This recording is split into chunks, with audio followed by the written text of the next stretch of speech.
আসসালামু আলাইকুম ভিউয়ার্স, সবাই কেমন আছেন? আশা করি ভালো আছেন। তো সবাই আমার ইউটিউব চ্যানেলটাকে সাবস্ক্রাইব করে দিবেন, লাইক কমেন্ট শেয়ার করে পাশে থাকবেন। তো ছাদ বাগানে চলে আসলাম। ছাদ বাগানে শাকসবজি ফলমূল হয়ে আছে মাশাআল্লাহ। তো আজকে একটু ধুন্দুল সবজি হারভেস্ট করব। এই যে এদিকে অনেক বড় একটা ধুন্দুল, এটা আরও বড় হবে, কয়েকটা অনেক বড় হয়ে গেছে, তো সেটা হারভেস্ট করব। এদিকে একটা আছে, এই যে বড় হয়ে গেছে মাশাআল্লাহ। এই যে এটা হারভেস্ট করে নিব। বেশি দিন রাখলে কিন্তু ধুন্দুল আবার বড় হয়ে যায়, বেশি খাওয়া যায় না। এটা তো কেচি দিয়ে কাটতে হবে, পারা যাচ্ছে না। এই যে একটা, তো এগুলো হারভেস্ট করে নিব সবগুলো। তারপরে এদিকে আছে মাশাআল্লাহ, এই যে সবগুলো হারভেস্ট করে নিব।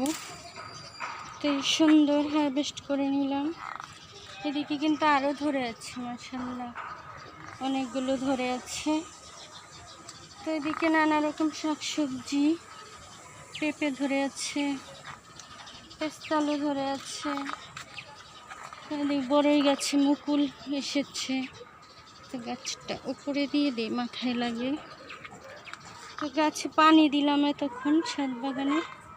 আর একটা বড় ধুন্দুল হচ্ছে পেকেছে, ফুল এসেছে আরও। এদিকে একটা আতা ফুল ধরে আছে মাশাআল্লাহ।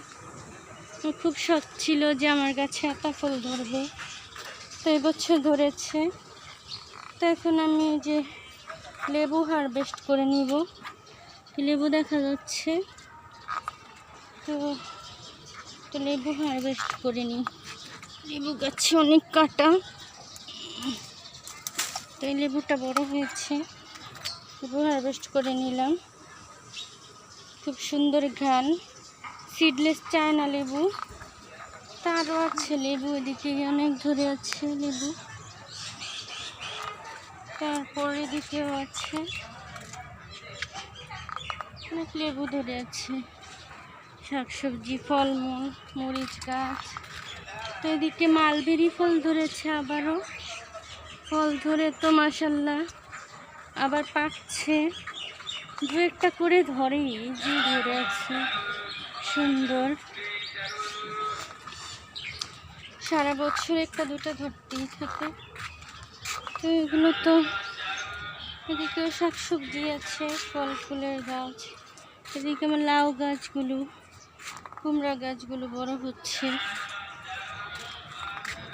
এগুলো সুন্দর সবজি হারভেস্ট করতে ভালো লাগে। আর এদিকে আমার বেগুন গাছ, আর এদিকে নানা রকম সবজি ধরেছে, কামরাঙ্গা ধরেছে মাশাআল্লাহ।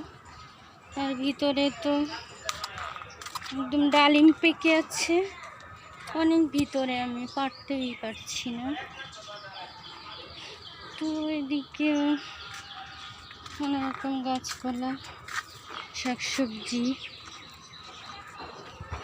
ছুরি দিয়ে কেটে নিতে হবে ধুন্দুলগুলো, ছুরি ছাড়া কাটা যাবে না, ছুরি বা কেচি দিয়ে কেটে নিতে হয়। এই যে কেটে নিতে পেরেছি একটা। তো এই যে এদিকে আরেকটা আছে। আর এদিকে তো অনেক শাকসবজি, পুঁই শাকের বাগান, সব শাকসবজি হয়েছে।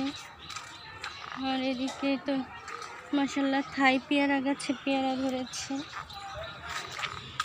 তো রোদের মধ্যে এসেছি, রোদে তো কাজ করে একদম কালো হয়ে যেতে হয়। আর রোদে বসে ভিটামিন ডি পাওয়া যায়, শরীরের জন্য খুবই ভালো। যে আরেকটা আছে এদিকে, এটাও পেরে নিচ্ছি। এটা একটু শক্ত বেশি হয়ে গেছে, এটা এইভাবে কাটা যাবে না, কেটে দিয়ে কাটতে হবে। তো সবাই ভালো থাকবেন, আজকের মতো বিদায় নিচ্ছি। আল্লাহ হাফেজ, আসসালামু আলাইকুম।